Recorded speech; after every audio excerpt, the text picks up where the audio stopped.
Good morning, welcome to online class. NMPS की online class में आपका स्वागत है।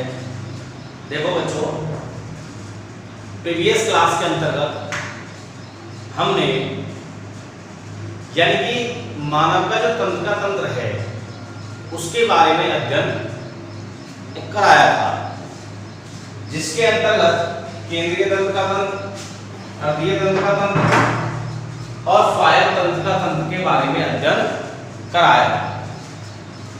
इसके अलावा प्रतिवर्ती क्रिया की क्रियाविधि, प्रतिवर्ती क्रिया के प्रकार, प्रतिवर्ती चाप और प्रतिवर्ती चाप के अंग, इनके बारे में हमने विस्तार पूर्वक अध्ययन कराया था। आज का हमारा टॉपिक है चैप्टर नंबर 27, मानव के संवेदी अंग। अब मानव के संवेदी अंग या सेंसरी जो ऑर्गन है, सेंस ऑर्गन हमने जो पिछला चैप्टर था उसमें भी बताया। ऐसे अंग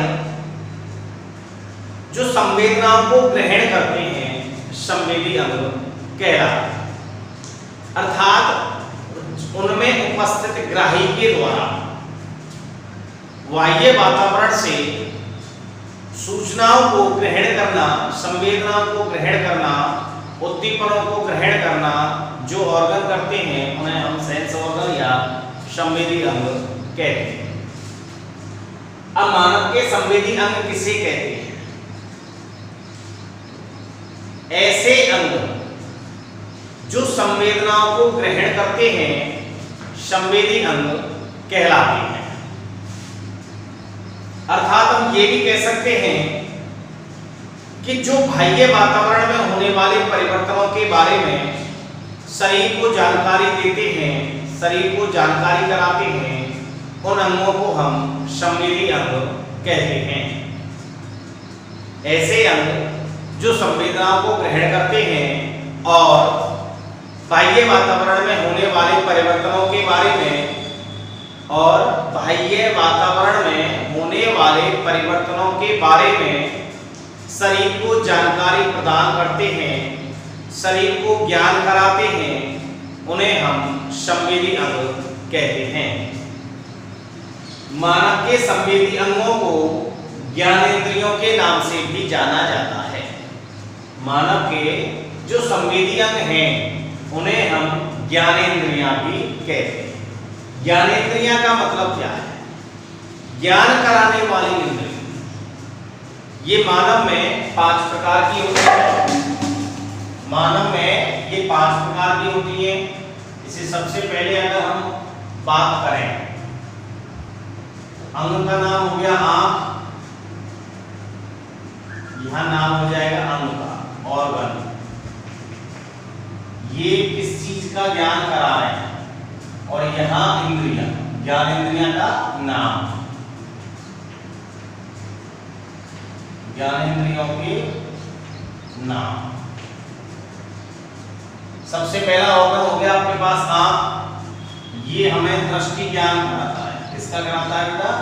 दृष्टि ज्ञान, अर्थात देखने का अनुभव कराता है। इसको हम यानी दर्शन इंद्रियां कहते हैं। दर्शन इंद्रियां।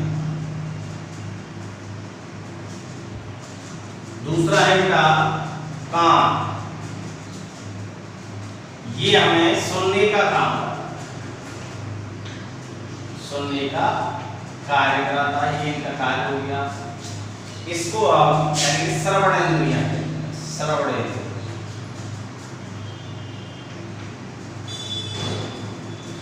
तीसरा है बेटा नाक। ये हमें सूंघने का कार्य करता है, सूंघने का ज्ञान कराता है। इसको घ्राणेंद्रियां कहते हैं।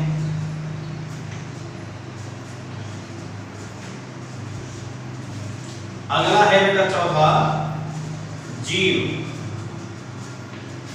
ये हमें स्वाद का अनुभव कराता है, अर्थात इसका फंक्शन क्या हो जाएगा? स्वाद का ज्ञान कराना। इसको स्वादेंद्रियां कहते हैं।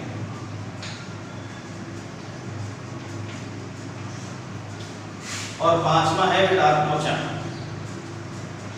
ये हमें स्पर्श का ज्ञान कराता है, इसलिए इसे स्पर्श इंद्रियां कहते हैं। स्पर्श, तो ऐसे ऑर्गन, ऐसे अंग जो संवेदनाओं को ग्रहण करते हैं और बाह्य वातावरण में होने वाले परिवर्तनों के बारे में शरीर को जानकारी प्रदान करते हैं, संवेदी ऑर्गन कहलाते हैं। मानव के संवेदी अंगों को हम ज्ञानेंद्रियों के नाम से भी जानते हैं। मानव में 5 प्रकार की ज्ञानेंद्रियां पाई जाती हैं। सबसे पहली है दर्शेंद्रियां, कार्य हो जाएगा दृष्टि यानी कि देखने का कार्य, और ऑर्गन का नाम है आंख। दूसरी है श्रवणेंद्रियां, इनका कार्य है सुनने का, ऑर्गन का नाम हो जाएगा कान। घ्राणेंद्रियां, इनका फंक्शन है सूंघना, और ऑर्गन का नाम हो जाएगा नाक। स्वादेंद्रियां, स्वाद का ज्ञान कराती हैं, और ऑर्गन का नाम है जीभ, जहां ये पाए जाते हैं। स्पर्श इंद्रियां, स्पर्श का ज्ञान कराती हैं, ऑर्गन का नाम हो गया यानी कि त्वचा। अब इस चैप्टर, ये इंद्रियों के बारे में हमें सामान्य जानकारी प्रदान की। अब हम इस चैप्टर का जो मोस्ट इंपोर्टेंट क्वेश्चन है वो है बेटा नेत्र। नेत्र की संरचना का नामांकित चित्र बनाकर देखने की क्रियाविधि का वर्णन करें। एक ये है, दूसरा है बेटा कान। कान की आंतरिक संरचना का वर्णन करते हुए ऑक्लिया की आंतरिक संरचना का वर्णन कीजिए, अर्थात सुनने की क्रियाविधि का वर्णन कीजिए। तो इस चैप्टर से ये 2 क्वेश्चन बनते हैं और दोनों ही क्वेश्चन बहुत इंपॉर्टेंट हैं। इस अगर क्वेश्चन की अगर हम बात करें तो यह जो टॉपिक है नेत्र वाला, ये आपके फिजिक्स के अंदर भी है। तो आपको इस टॉपिक को बड़े सही ढंग से और सावधानी रूप से इसको समझना है। तो अगला टॉपिक है नेत्र।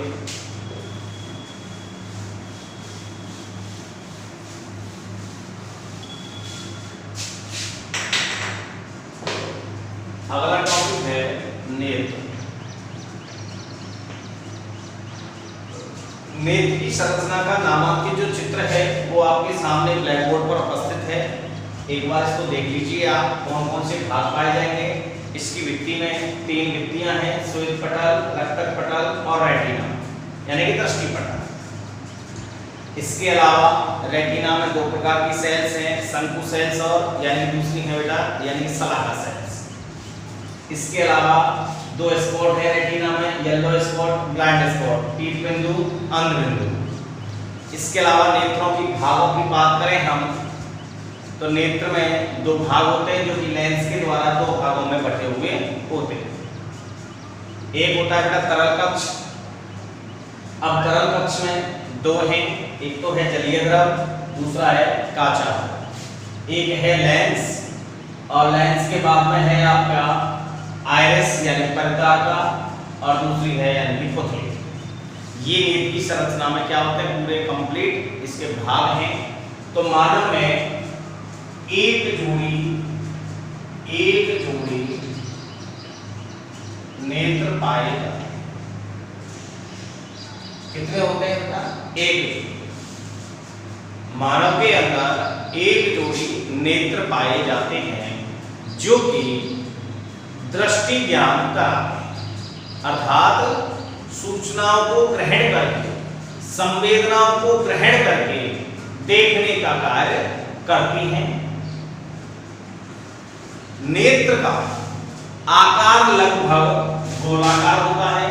आकार की अगर हम बात करें तो नेत्र का जो आकार है वो लगभग गोलाकार होता है, जो कि स्थिति की बात करें हम, स्थिति तो अस्थियों से निर्मित नेत्रकोटर में, अस्थियों से निर्मित नेत्रकोटर में स्थित होती हैं।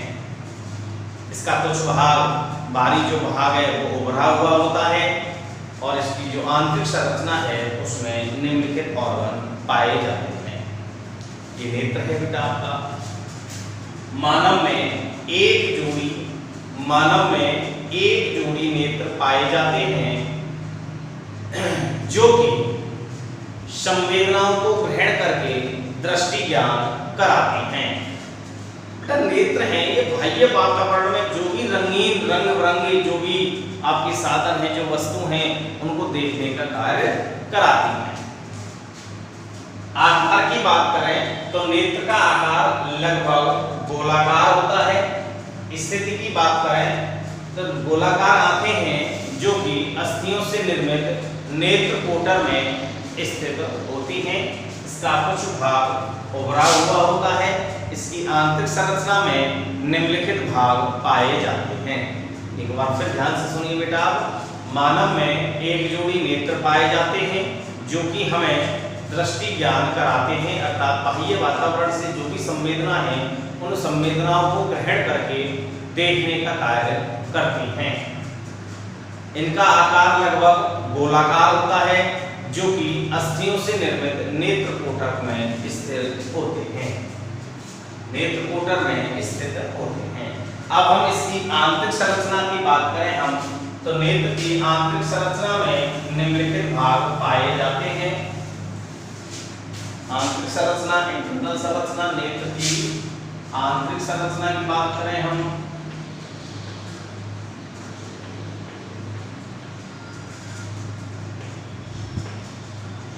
आंतरिक संरचना तो नेत्र गोलक की जो भित्ति है उसमें निम्न 3 स्तर पाए जाते हैं। नेत्र गोलक की भित्ति में 3 स्तर पाए जाते हैं। कितने स्तर पाए जाते हैं बेटा? 3 स्तर पाए जाते हैं। नेत्र गोलक की जो भित्ति है उस भित्ति में, ये नेत्र गोलक है बेटा, इसकी भित्ति में 3 स्तर पाए जाते हैं। सबसे पहला स्तर है श्वेत पटल, स्क्लेरा कहते हैं। दूसरा है रक्तक पटल, फॉरवर्ड कहते हैं। तीसरा है रेटिना, जिसको हम दृष्टि पटल भी कहते हैं। तो नेत्र की जो भित्ति है, नेत्र गोलक की जो भित्ति है, उसमें 3 स्तर पाए जाते हैं। सबसे पहला स्तर है श्वेत पटल, स्क्लेरा। दूसरा है रक्तक पटल, कॉरोइड, और तीसरा है रेटिना यानी कि दृष्टि पटल।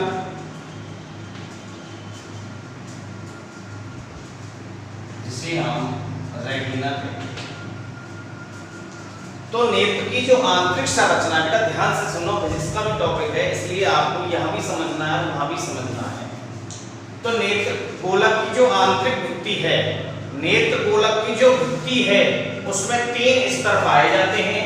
पहला है श्वेत पटल जो सबसे बाहर की ओर स्थित है, देख लीजिए आप।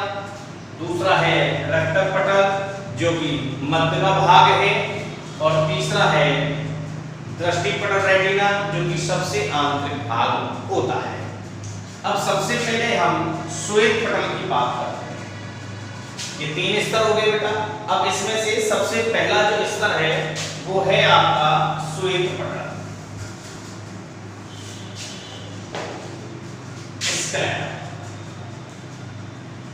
देखिए बेटा, यहां जाइए डायग्राम पर।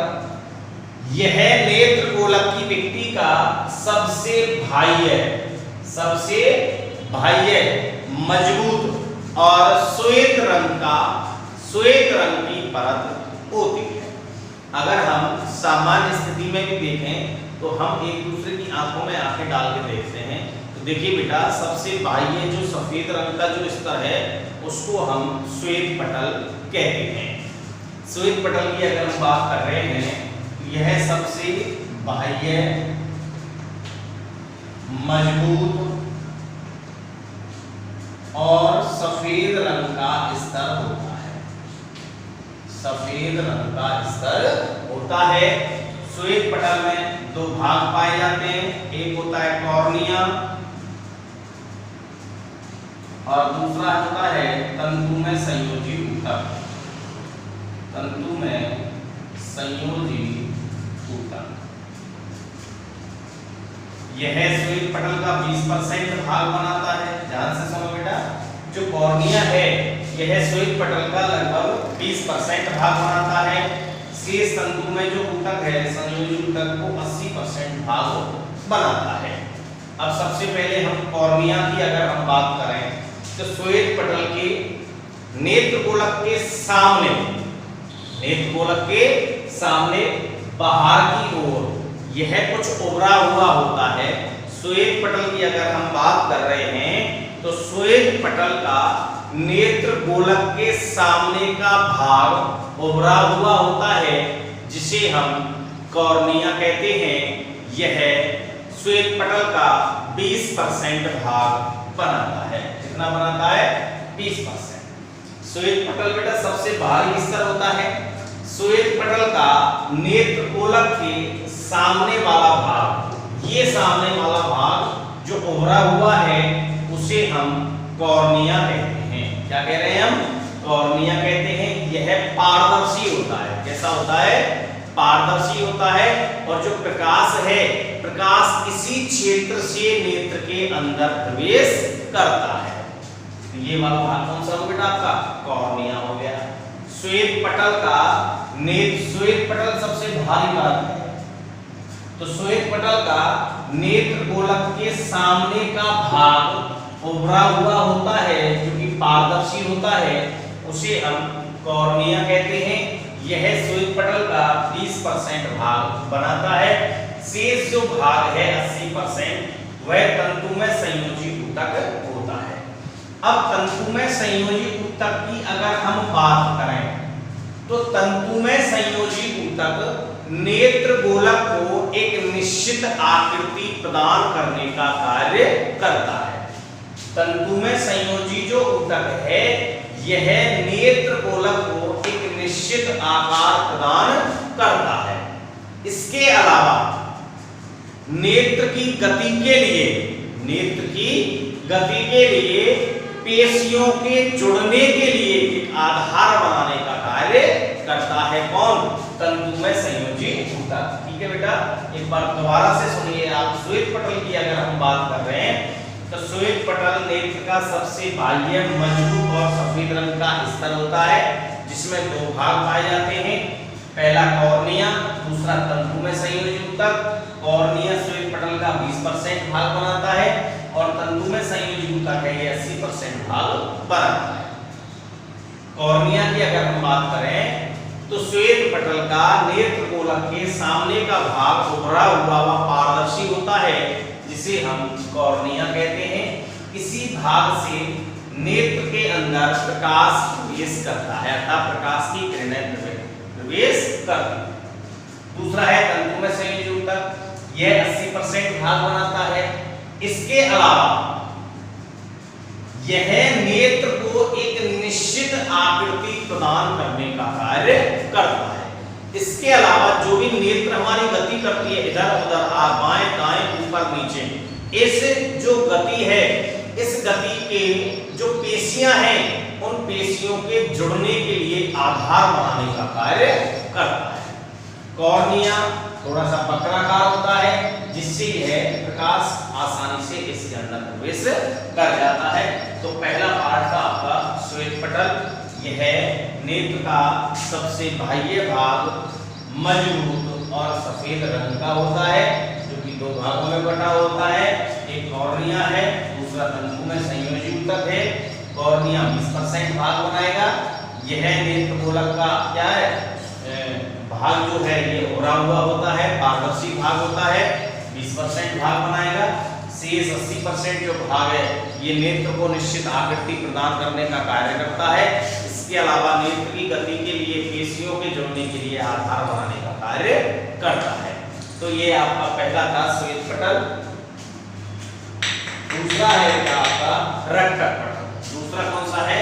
रक्तक पटल।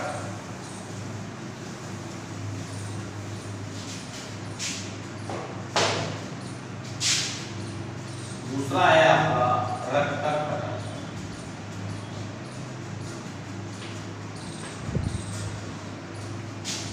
और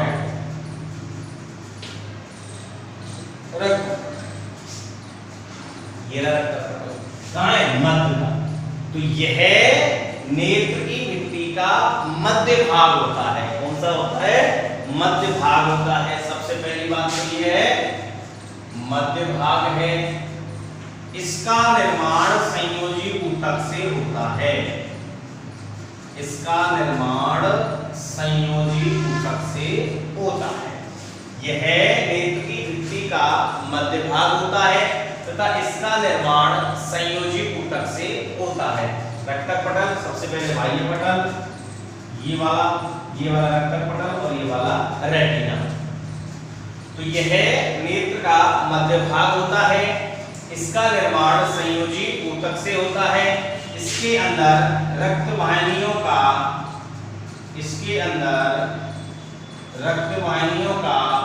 जाल पाया जाता है, जिससे यह नेत्र को पोषण प्रदान करने का कार्य करता है। यानी धमनी वसनाएं पाई जाती हैं, रक्त वाहिनियों का जाल पाया जाता है, जिससे नेत्र इनसे पोषण प्राप्त होता हुआ रहता है। रक्तक पटल की आंतरिक भित्ति में नीली, गहरी भूरी या काले रंग की रंगीन कणिकाएं पाई जाती हैं, जो कि प्रकाश का परावर्तन नहीं होने देती हैं। रक्तक पटल की आंतरिक सतह में नीली, गहरी भूरी और काली रंगीन कणिकाएं पाई जाती हैं, जो कि प्रकाश का परावर्तन नहीं होने देती हैं, जिससे वस्तु अधिक स्पष्ट दिखाई देती है। पिछली कक्षा में पढ़ा होगा कि यह काले रंग की स्तर होता है, जो कि प्रकाश की किरणों को अब्जॉर्ब यानी अवशोषित कर लेती है, उनका परावर्तन नहीं होने देती है, जिससे जो प्रतिबिंब का निर्माण होगा वह प्रतिबिंब का निर्माण स्पष्ट, बहुत अधिक साफ दिखाई देता है। अगर हम तीसरे स्तर की ओर चलें, ये बेटा आपका मध्य स्तर रक्तक पटल हो गया आपका। यह नेत्रगोला की भित्ति जो है उसका मध्य भाग होता है। इसका निर्माण संयोजी ऊतक से होता है। इसमें रक्त वाहिनियों का जाल पाया जाता है। इसकी आंतरिक सतह में नीली, गहरी भूरी और काली रंगीन कणिकाएं पाई जाती हैं, जो कि प्रकाश का परावर्तन नहीं होने देती हैं, जिससे वस्तु का प्रतिबिंब अधिक स्पष्ट दिखाई देता है। तीसरा पार्ट है बेटा इसका रेटिना। तीसरा जो स्तर है वो है इसका रेटिना, दृष्टि पटल।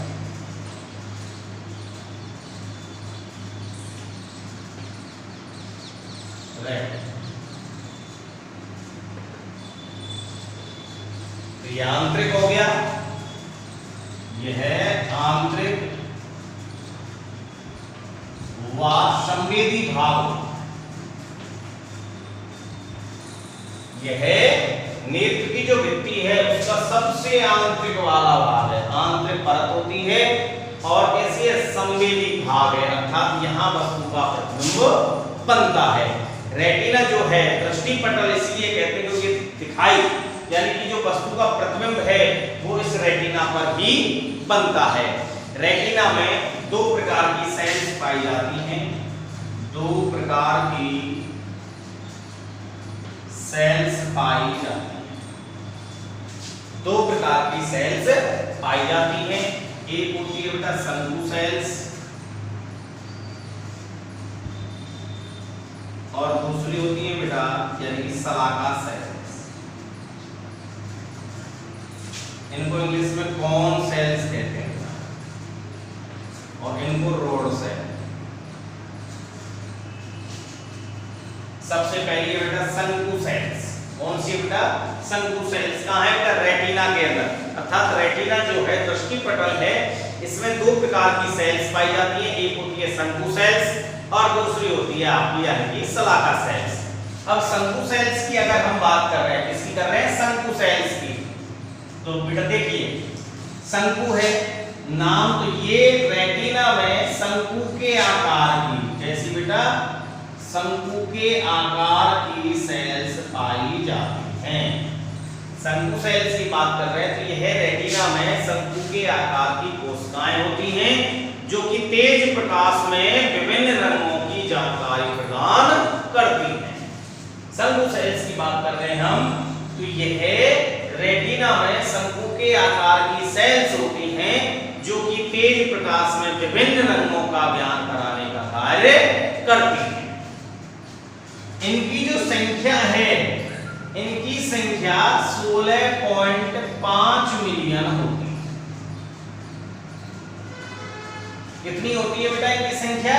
जो शंकु सेल्स हैं, इन शंकु सेल्स की जो संख्या है वह 16.5 मिलियन होती है। इनके अंदर आयोडोप्सिन, इनके अंदर आयोडोप्सिन दृष्टिवर्णक पाया जाता है। दृष्टिवर्णक पाया जाता है। दृष्टिवर्णक है। शंकु आकार की जो सेल्स हैं उनके अंदर आयोडोप्सिन, ये बहुत कंपटीशन के क्वेश्चन है कि शंकु सेल्स में कौन सा दृष्टिवर्णक पाया जाता है, तो कौन सा बेटा? आयोडोप्सिन, जो कि जंतुओं को विभिन्न रंगों के बारे में जानकारी प्रदान करता है अर्थात विभिन्न रंगों का ज्ञान प्रदान करता है। मुर्गे के अंदर, मुर्गे की अगर हम बात कर रहे हैं तो मुर्गे के अंदर केवल और केवल शंकु सेल्स पाई जाती है। ये शंकु सेल्स हो गए बेटा। एक बार फिर रिवाइज कर रहा हूं। शंकु सेल्स की अगर हम बात कर रहे हैं तो ये रेटिना में शंकु के आकार की कोशिकाएं होती हैं जो कि तेज प्रकाश में हमें विभिन्न रंगों के बारे में जानकारी प्रदान करती हैं। इनके अंदर अर्थात शंकु जो सेल्स हैं इनके अंदर आयोडोप्सिन नामक दृष्टिवर्णक पाया जाता है जो कि जंतुओं के लिए विभिन्न रंगों के बारे में जानकारी प्रदान करता है। इनकी संख्या मानव के अंदर, जो मानव की नेत्र है उसके अंदर इनकी संख्या 16.5 मिलियन अर्थात 16.5 मिलियन होती है। मुर्गे के अंदर केवल और केवल शंकु सेल्स पाई जाती है। अब दूसरी अगर हम बात करें तो कौन सी बेटा? यानी कि सलाका सेल्स। कौन सी है? सलाका सेल्स। देखो बेटा, यानी कि सलाका जैसी होती है, यह लंबी, छड़ के समान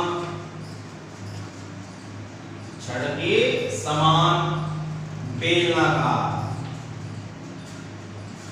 ठीक है बेटा, ये हम कौन सी बात कर रहे हैं? रोड सेल्सों की बात कर रहे हैं हम, सलाका सेल्सों की बात कर रहे हैं। तो ये सेल्स लंबी, छड़ के समान व बेलनाकार होती हैं।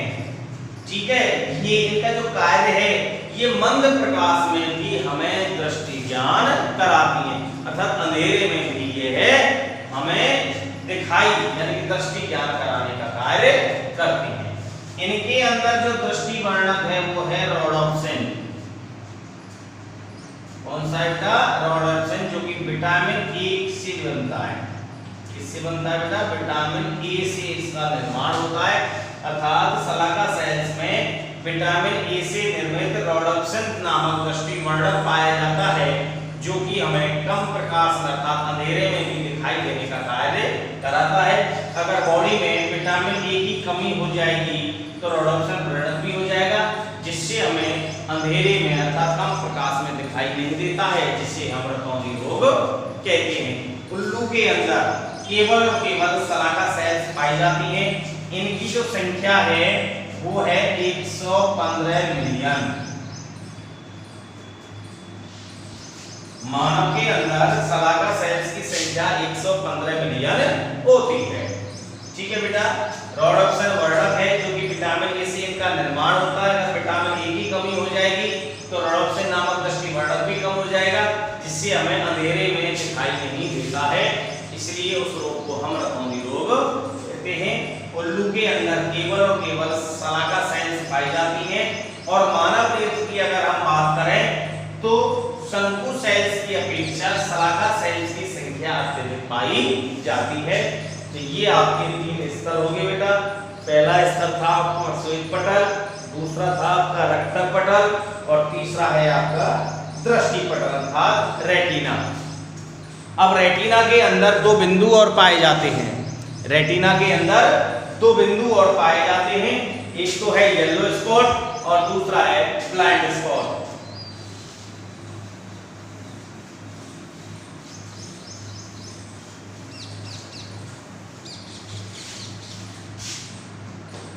रेटिना में दो बिंदु पाए जाते हैं। यहां तक तो कंप्लीट हो गया, अब दो बिंदु और हैं। एक तो है बेटा पीत बिंदु, इसको पीत बिंदु कहते हैं, पीत बिंदु, और इसको कहते हैं बेटा अंध बिंदु।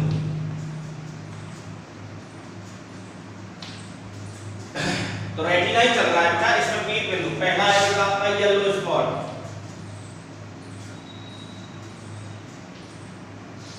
पीत बिंदु।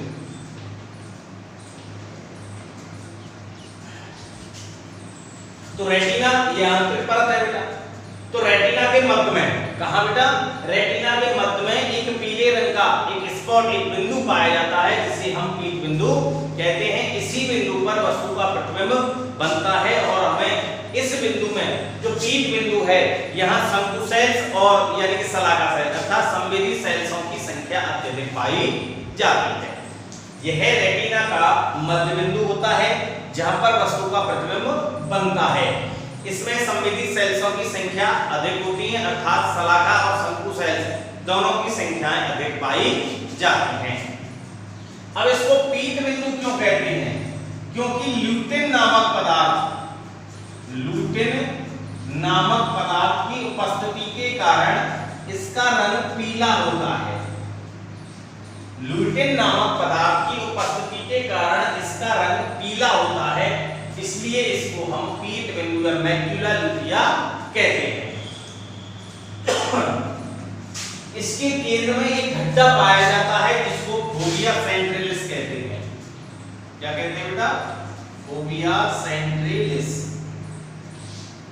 ये आपका पीत बिंदु हो गया बेटा। क्या हो गया? पीत बिंदु। एक बार दोबारा से सुनिए, रेटिना के मध्य में एक बिंदु पाया जाता है जिसे हम पीत बिंदु कहते हैं। यहाँ वस्तु का प्रतिबिंब बनता है, यथा हम ये भी कह सकते हैं कि यहाँ हमें वस्तु सबसे ज्यादा स्पष्ट दिखाई देती है। जब किसी वस्तु का प्रतिबिंब पीत बिंदु पर पड़ता है तो हमें वस्तु का प्रतिबिंब स्पष्ट दिखाई देता है। इस पीत बिंदु में संवेदी जो सेल्स हैं, शंकु सेल्स और शलाका सेल्स, इनकी संख्या ज्यादा पाई जाती है, लेकिन मानव नेत्र के अंदर शंकु सेल्स की अपेक्षा शलाका सेल्सों की संख्या अत्यधिक पाई जाती है। अब पीत बिंदु क्यों कह रहे हैं? क्योंकि ल्यूटिन नामक पदार्थ के कारण इसका रंग पीला होता है, इसलिए हम इसे पीत बिंदु या मैक्युला लुटिया कहते हैं। इसके मध्य में एक गड्ढा पाया जाता है जिसको फोविया सेंट्रिलिस कहते हैं। दूसरा है बेटा ब्लाइंड स्पॉट, अंध बिंदु।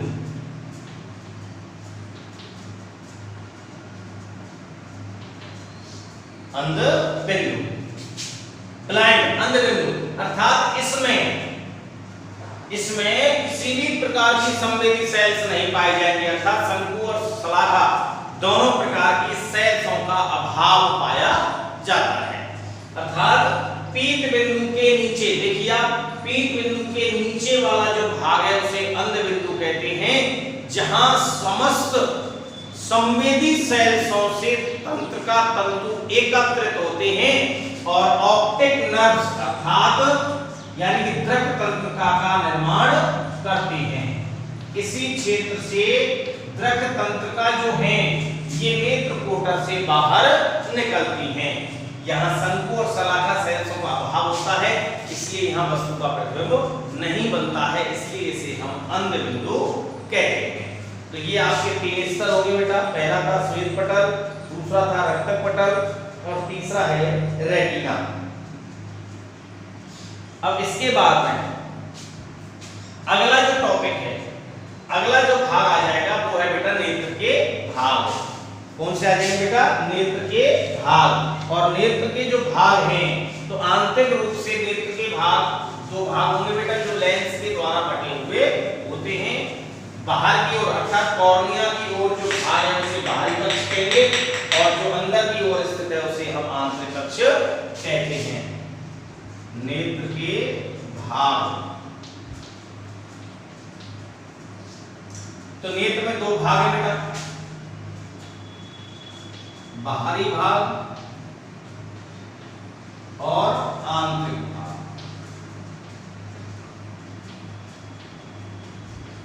अब सबसे पहला इसमें अगर हम बात करें वो है बेटा तरल कक्ष। सबसे पहला बेटा तरल कक्ष। नेत्र के भाग बात कर रहे हैं तो आंतरिक रूप से नेत्र के दो भाग दिखाई दे रहे हैं आपके, जो कि लेंस से बाहर बाहरी कक्ष कॉर्निया की ओर और रेटिना की ओर है जो आंतरिक कक्ष होता है। इस कक्ष में सबसे पहला है बेटा तरल कक्ष, अर्थात नेत्र के अंदर दो तरल कक्ष पाए जाते हैं, एक है जलीय द्रव और दूसरा है काचार द्रव। सबसे पहले अगर हम जलीय द्रव की बात करें, हम जलीय द्रव और दूसरा है काचार।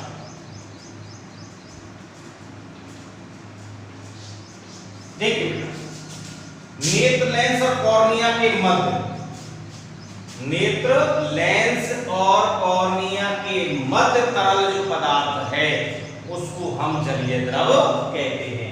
नेत्र लेंस और कॉर्निया के मध्य में जो तरल पदार्थ पाया जाएगा उसे हम जलीय द्रव या नेत्रोद द्रव कहते हैं।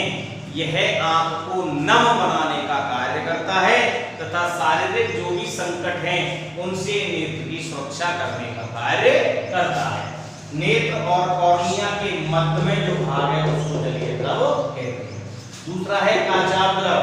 नेत्र लेंस और रेटिना के मध्य में, नेत्र लेंस और रेटिना के मध्य में स्थित जो तरल पदार्थ है उसको हम काचार द्रव कहते हैं। यह रेटिना की सुरक्षा करता है तथा नेत्र गोलक को एक निश्चित आकार प्रदान करने का कार्य भी करता है। जलीय द्रव बेटा लेंस और कॉर्निया के मध्य में, काचार द्रव लेंस और रेटिना के मध्य में। ये आंख को नम बनाएगा, ये आंख की रेटिना जो है उसकी सुरक्षा करने का कार्य करता है। दोनों का अपवर्तनांक 1.337 होता है। ठीक, इसके बाद में जो नेत्र का भाग आ जाएगा बी, वो है बेटा लेंस। कौन सा आ जाएगा बेटा? लेंस। बी वाला भाग आ जाएगा लेंस। तो मानव की जो नेत्र है उस नेत्र के अंदर एक मोटा उभय उत्तल, मोटा उभय उत्तल अर्धठोस